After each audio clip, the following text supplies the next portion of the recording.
Hello and welcome to Rise and Shine with Alissa. I am your hostess, the consultress, bringing you interesting and amazing conversations from the front lines of innovation. We live in a time of disruption, ladies and gentlemen, where nothing's going back to normal. Everything's up for review, and we're all at cause, creating what gets to be normal next. So, without further ado, I want to introduce to you today's guest who comes hand selected from my network of amazing awesomeness. Frank, is it Udvarhely? Ooh, yes, good. I was Hello, practicing my everybody. pronunciation. Thank you. Yeah. It's for witness protection purposes, Oh, so. sure. Listen, your sister introduced us, so I'm like, she's like, I got lucky. I got to change it. But hey, so we were talking a little bit before we got on this forum here about what are the opportunities for us to be able to improve today's living situations across the board. And when I asked for introductions to people who are doing new things and helping to like move the world forward, your name came up, and that's kind of where we started our exploration. So just give our listeners a little bit of a background into kind of what you're up to today and how you kind of got there. Oh, sure. Yeah. I believe that if we shed our limiting beliefs, our biases will fall off as well with it, helping us make better choices, better decisions, live a healthier life. I've seen and witnessed in many years, I'll just say many years of coaching and consulting, uh, from a neuro-linguistic programming perspective, just how sensitive it is, our mindset. And if we enhance our mindset, we enhance our lives. We enhance our personal lives, our community thrives. Absolutely. Like how we show up gets to ripple effect into the spaces we inhabit and the people we touch. Yeah. What is it that you kind of do for work for influence nowadays? And then I'm going to ask you a whole bunch of questions about how you got there. Yeah. Well, in all honesty, I just listen to people. I help solve problems, I guess in a nutshell. I I have, say, an eclectic portfolio of work. I do a lot of volunteer work. I have a business. I have a government job. I have a sort of a passion for weaving things together. And so I see a lot of different resources in the community. So this group of people, say nonprofits, needs to meet donors. How do we put them together? How do we create a safe space for people to show off their goods and services to the right audiences? In a former life, I was the Chamber of Commerce CEO, and so I spent many a moons planning events and listening to objections and concerns from business owners in the community. And it all comes down to just really how do you tell your story? How do you market? Um, the old paradigm, like you said at the top of the call, the old paradigm is dead. The way that we've learned, the way that I've learned is obsolete because we had 5 years now of disruption of people changing the narrative and changing the scripts. And as I say every day, good help is out there. You just have to ask for it. It's a different way of survival of the fittest, right? So we have the people with the what is it, not just their emotional intelligence, their street smart, so to speak, and their ability to navigate the resources that are available. That's the new survival of the fittest. And everything and anything is at our fingertips. And, you know, it just, like I say, it stems down to that belief of if you think you can or you think you can't, you're right. That's So it. I think the what is kind of standing out for me in this conversation so far is just that it's no longer what got us here will keep us here. It's yeah, now correct. we have to, the opportunity is to innovate. The opportunity is to figure out new ways to do things differently. And if you've heard me speak once or twice, you know that I say the things like entrepreneurship saves the world. We're out here solving current problems and we're creating and in our creative genius, making new solutions as we roll forward, we're in this like accelerated age right now where everything's getting disrupted. Everything is kind of getting streamlined. I mean, all the tools we've been inundated with lately. But at the end of the day, it's how do you authentically drop into what you're about so that you can Yeah, really make a difference in your own life, in the life of the community that you live and work in.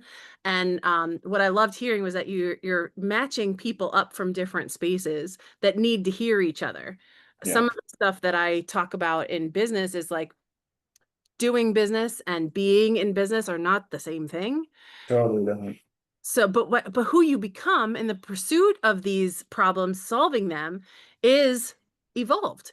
So once you get to that space where you have evolved, you get to turn around, reflect, and see, what have I learned? What's the wisdom from my road? And the opportunity we have right now is doing that more and more often because we're iterating faster. We no longer live in the old industrial age paradigm of sit down, shut up, and screw the screw, as one of my colleagues says.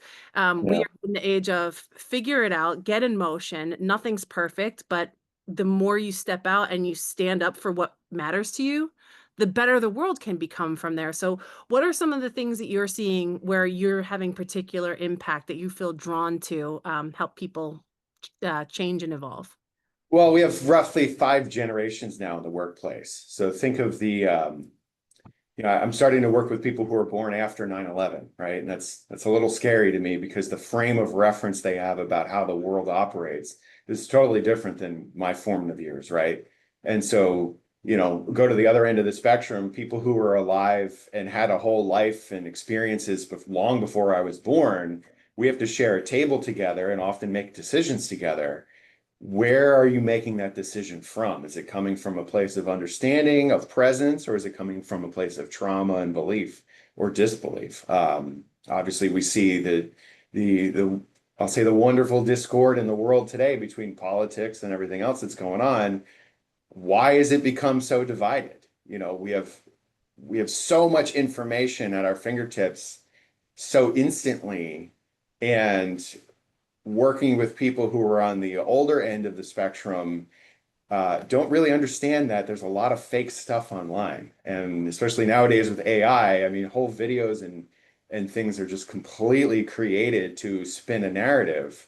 I guess in yesteryear, it was like, oh, well, such and such cigarette company says it's good, so I must, like, yeah, it was the person paying the bills of the sponsor. That's why the sponsor said what they said.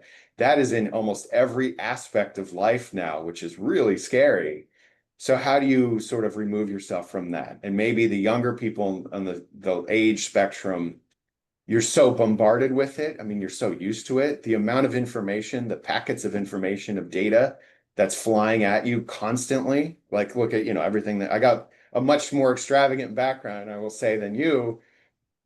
It captures the eye so much, the visuals, the auditories, the kinesthetics that bombard us in this world every day is very overwhelming for a lot of people. And so you end up fogging and clouding your judgment and going forth into either, what you're reminded of or what you're told to do. And as I back up and saying, when we make a decision in our community, we have to benefit a majority, I'll say, almost everybody, but most of the time it's a majority. But when in our companies or in our lives, we really only have to benefit us. We have to benefit our bottom lines, our employees, and ourselves, our families.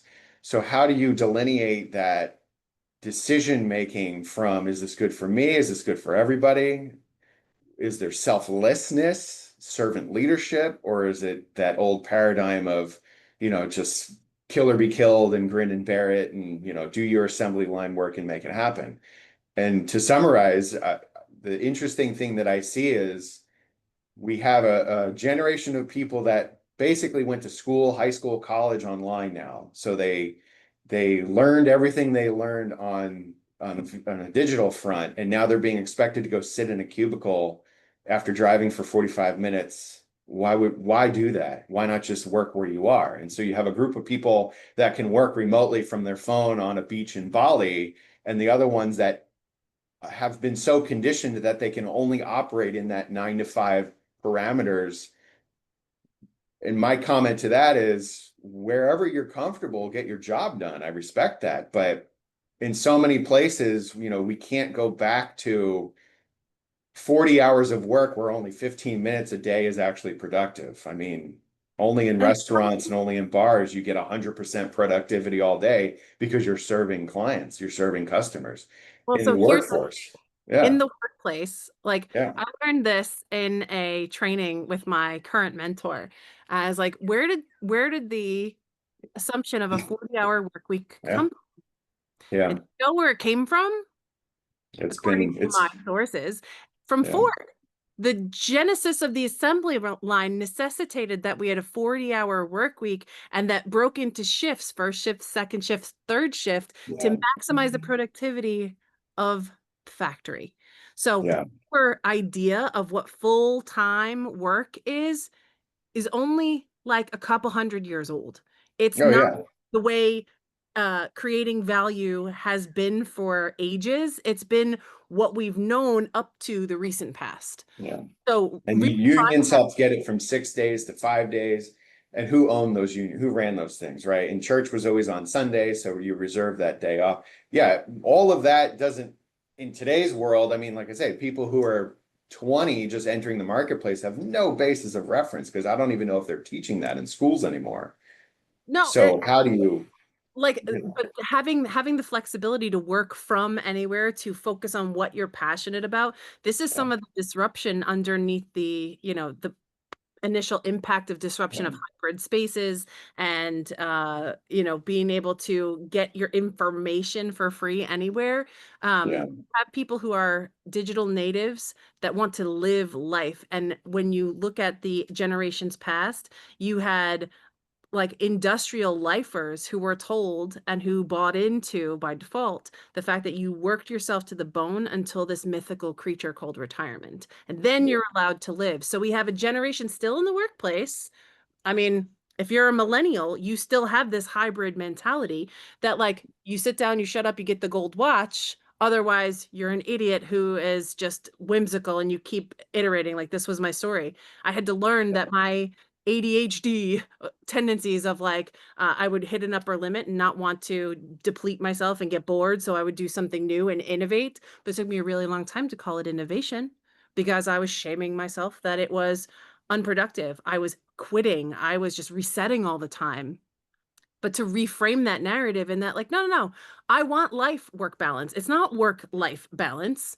It's life first. That's where work gets to come from when you're working from this place of satisfaction, and your ability to contribute and feeling on purpose is a whole other ballgame. You might get done in 20 minutes what it might have taken you in the industrial paradigm a day or two, right? Because you're not grunting it out. You're like, "Ooh, I'm in flow. I'm really attached to this project." So are you finding in the five generational workspace paradigm where you're trying to have people come to a common consensus, or at least be compassionate about one another's viewpoints, that some of this like passion versus obligation shows up and clash with one another? I would say to go with the clashing first. So in lower performing teams where people have not done the work on themselves, you have a group of say leaders who, why are you not doing it this way? This is our standard. And then you have a group of younger people saying, peace out. I ain't got time for that, right? Because why struggle to survive? You're going to survive, so give up the struggle. Figure out a way to live your best life. Get your, as they say, get your avocado toast and your latte because you're probably not going to have enough money for a mortgage on a house. And I see that every day in my community. It's gotten so, I would say, obscenely expensive to live in the suburbs, the area of the world that I'm in, because of the influx of people that have come from another area with cash in hand to the cheaper suburbs that we used to have here. And so that instantly priced out a generation of people. They're never going to be able to move out of their parents' house. So where do they go? Because they're not all making 150K a year like the remote work has been paying. And remember, you need 2 or 3 R&D people on a team, but you need 1,500 on a factory floor. Well, just by scale, where are those 1,500 people going to live? And so the factors of it's cost of living, yeah, but what's the root of that fees, state, federal, and all the other unfunded mandates that we have to abide by. So, the can has been proverbially kicked down to this generation, and we're seeing that weeding out of, all right, this is the way that it should be done, to, okay, that doesn't work. It hasn't worked for years, and especially now, I don't even know what you're talking about because I wasn't part of that decision, or I wasn't born for that decision. So here, let me just make it happen my way, and fast, quick, and easy, so I can get back to doing my leisure time or what have you. And so And I'm the just higher functioning teams, you know, there's a good group of people that are doing the right things, but they're not really actualizing and understanding what they're doing. So they pay a consultant and a coach to come, and you get everybody motivated, and you have everybody write their personal mission statements and what they want to do. But I'll argue that point. You talk a lot about work-life balance. Well, that would imply that work and life are two separate things. And that is an old paradigm in itself, because you go to 9 to 5 and then you come home. You have your 3 parts of the day, for work, for refreshment and family times, and then your service to your community, yourself, your church, what have you. That whole thing is the 24-hour cycle now. And if you've grown up in the past 15, 20 years where you have a 24-hour cycle, you work when you want, work when it's convenient, not when you're told to. And that is, I've seen, of all the age spectrum, people who are much older than me who've adopted, say, the TED Talk presentation style, where it's like, oh my God, I got to listen to this person because they have such a compelling presentation, versus that, well, you know what? We're going to watch PowerPoint, and you're going to sit here and listen for 45 minutes in the dark, and then you're going to take a test. Like, there's your classic example of what the world's turned into. And we're self-selecting, we're self-migrating, which is great. However, the people that are stuck in the skills gap, how do we help them get to that next level? How do we help them? And putting them in a new environment might work, but this is the environment internal that has to evolve and shift and grow.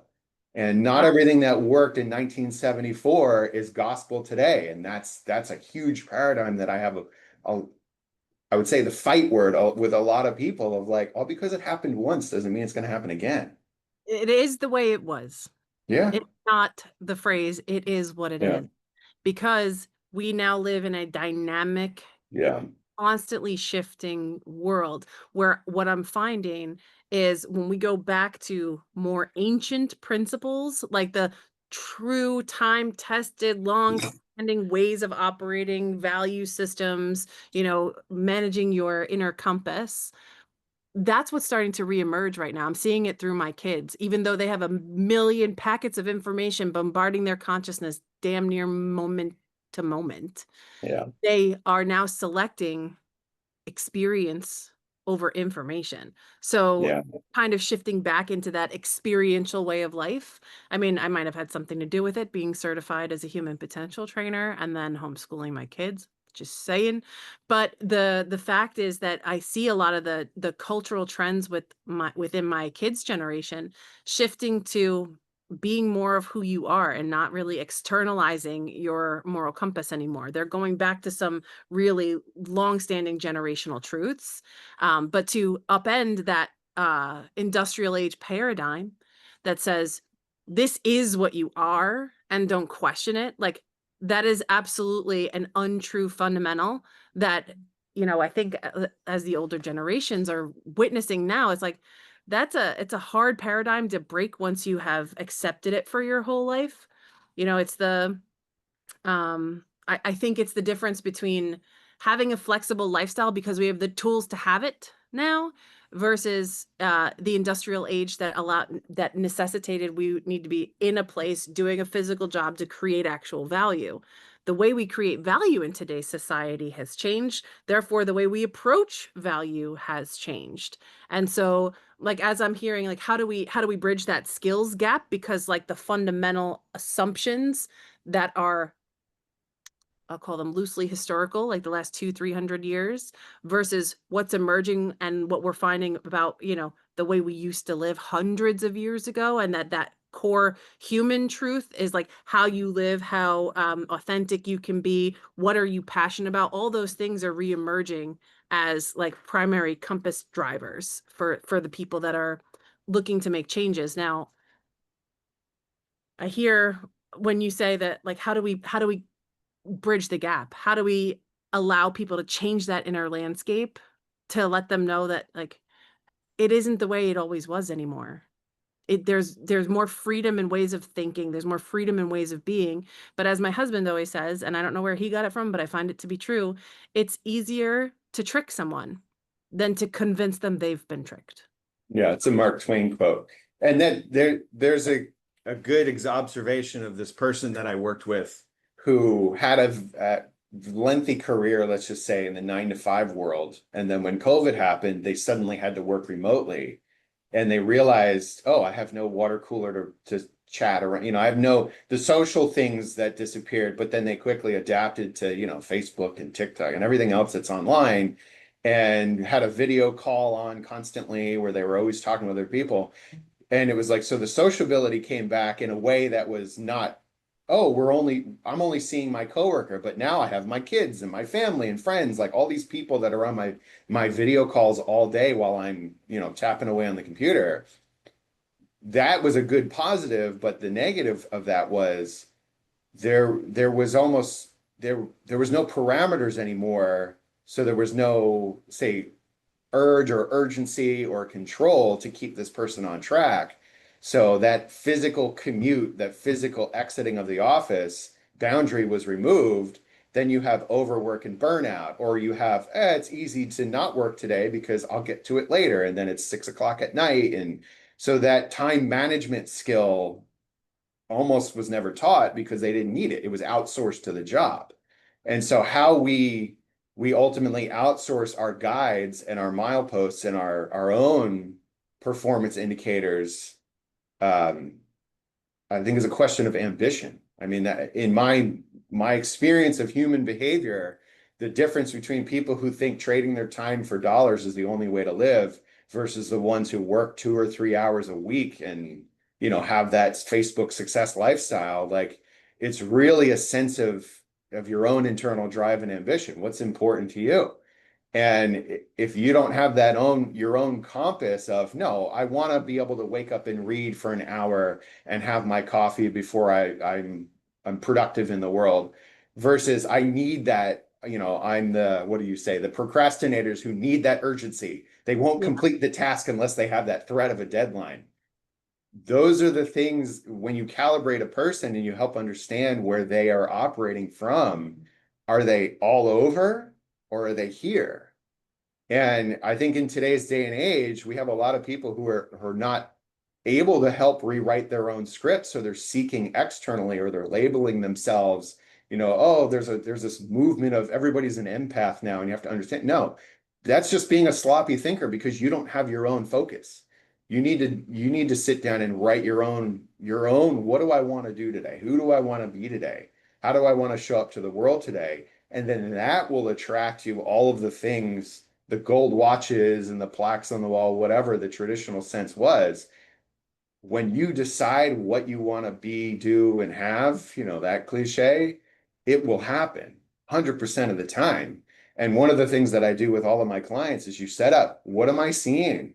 What am I hearing myself say or speak to other people? Am I speaking about myself and my job? Am I speaking to clients or customers, whatever? How am I feeling during the day? Am I feeling rushed, or am I feeling paused? Am I feeling practical?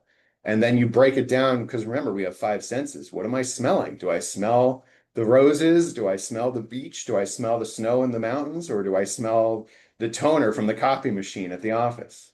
What do I taste? Do I taste good food and water? Or do I taste those little crappy vending machine sandwiches? All of those 5 senses, we have to match those, and you have to align those and sort of, as Hawkins talked about, the levels, the frequency levels of joy, fear, shame, sadness, guilt, and then all the way to joy, love, and, oneness with the universe.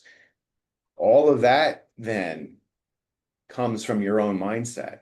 So what is that self-talk? And if it's somebody else's voice, like we said earlier on the call, you can listen to a commercial, you can listen to programming all day, and you get a lot of other people's voices telling you what to do. Well, that's why we have a health crisis. That's why we have all these epidemics and pandemics and everything going on, because the fear that's driven into us is what? Profitable?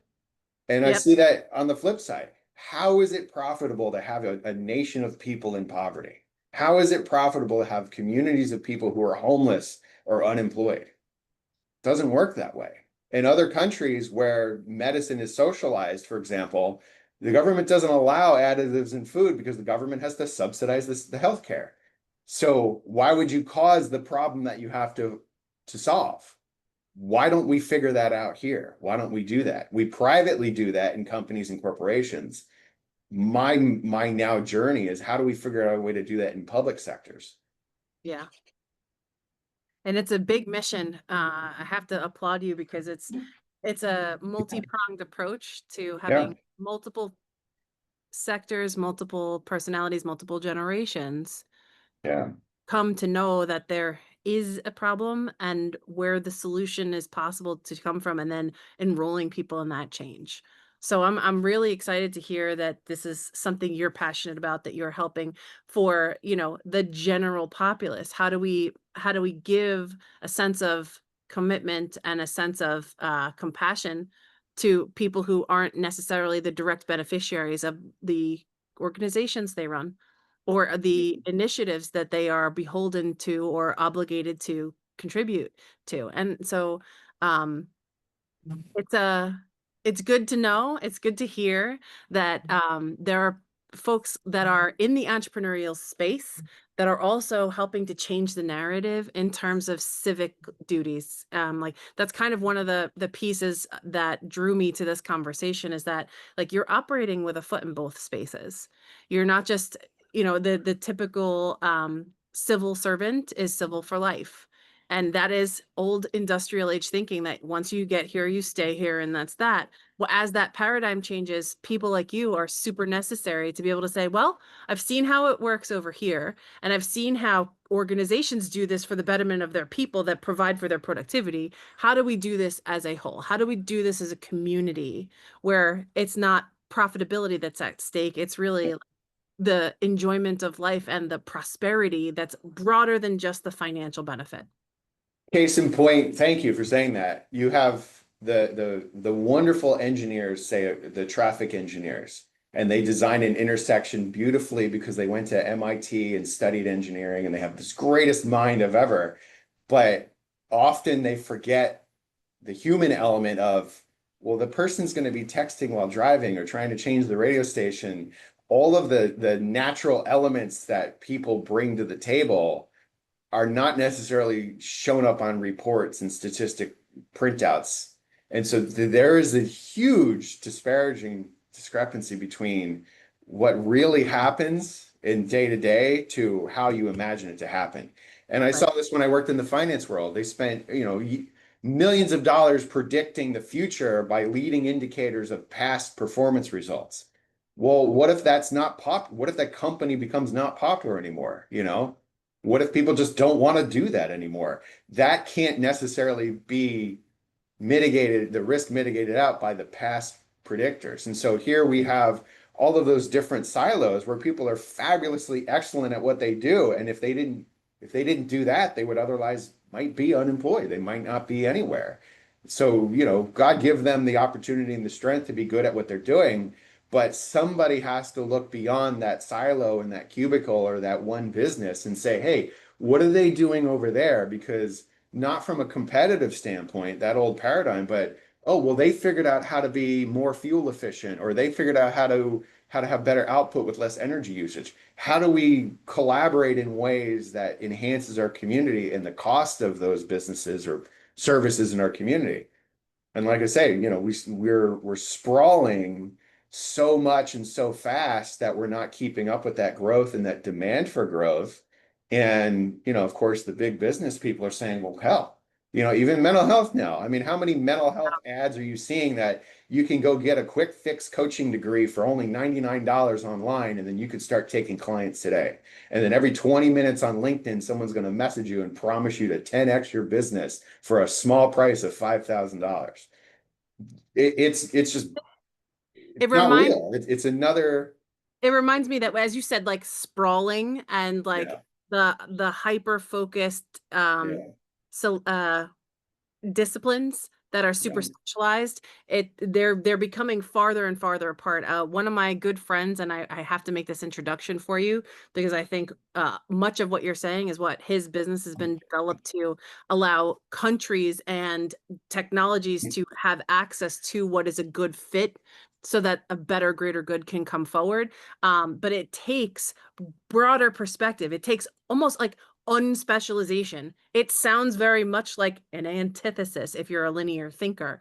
Yeah. But what I think is the opportunity that you're describing is to be able to see and have wisdom to understand all of the moving parts and the wisdom economy, the advisory roles that folks like you and me are becoming more and more and more valuable as time goes on here, is to be able to pull those pieces together to say, you know what, let's look at a broader picture, because the collateral damage is mental health. The collateral damage is physical health. The collateral damage is happening inside of the human being. Like the Yeah. collateral damage is the human.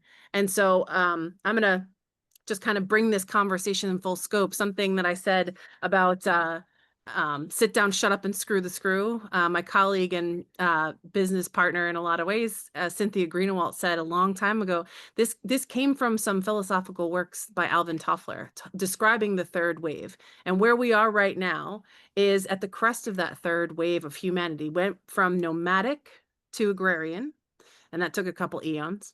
And then we went from agrarian to industrial, and that took a couple hundred years only in our history. Now we're on the cusp of this third really dramatic paradigm shift where we're going to be in the most highly technological and highly humane society that humankind has ever seen. But the industrial era that we're coming from was the most brutally dehumanizing that humankind has ever seen. So what we're now up to, what the virtuous decree for this generation that's alive right now, is to bring what worked, what was good, and what has been innovative together so that we could stop exhausting ourselves for the pursuit of what gain is, so that we can flip that script upside down and say what's good for us is what's good for humanity. Let's go back to that really ancient philosophy that what's good for the individual, that fuels our spiritual, mental, emotional, physical health, is good for the collective, because we have all these industrial age tools and now all these technological tools that can stop sacrificing the humanity and start investing in making more holistic pathways for community and for individual enjoyment that benefit everybody, that don't require that paradigm of like the best sit at the top and everybody else is a slave on the bottom. No, no. So how can people find you, Frank, if they want to learn more about what you're up to in business or what you're up to as a civil servant? Yeah, LinkedIn was usually the easiest. Facebook, Instagram, TikTok, intelligentchoicetraining.com is my website. And yeah, this is it's very simply put, this is what I do. If you want to chat, let's chat.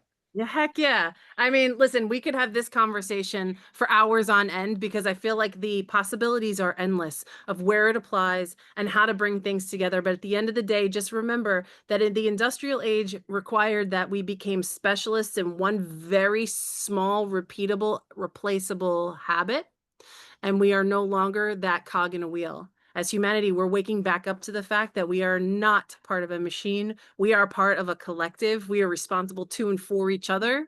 And how do we create systems that allow us to empower one another and to make sure that we live a better life all together going forward? We only share one planet. So let's figure this stuff out, ladies and gents. Frank, thanks a million for being here on the podcast. It has been super duper awesome. And for those of you listening, please connect with Frank. He's amazing. And until next time, friends, I will see you same bat time, same bat channel. Rise and shine, ladies and Hi, gents. all.